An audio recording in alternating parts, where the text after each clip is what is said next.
Pokud máte doma zbytky vepřového masa, ukážu vám, jak je uchovat. Neskazí se, ani když je budete skladovat dlouho. Dříve maso v mé rodině v mrazáku úplně zmrzlo. Po rozmrazení ztratilo veškerou chuť. Nyní můžete zbytky masa uchovávat v těchto hliníkových sáčcích na potraviny. Když si donesete domů kuře, kachnu, rybu nebo jiné maso, vložte je do hermetického sáčku, dobře uzavřete a dejte do mrazáku. Ani po roce neabsorbuje pachy a neskazí se. Je to proto, že tyto sáčky využívají stejnou hliníkovou folii, jaká je v krabicích od mléka. To umožňuje průchod hliníku a kyslíku a zajišťuje delší čerstvost.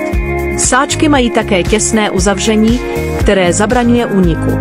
Můžete je použít i na uložení klobás, uzenin, ovoce a zeleniny udržují vlhkost a zaručují jejich čerstvost při konzumaci. Lze je skladovat v chladničce nebo mrazáku. Můžete si na sáček napsat datum a název, abyste je snadno zkontrolovali, pokud se zašpiní.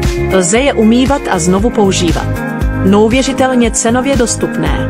Již dostupné přímo od výrobce, ale zásoby jsou omezené. Takže pokud máte zájem, pospěšte si, než se vyprodají.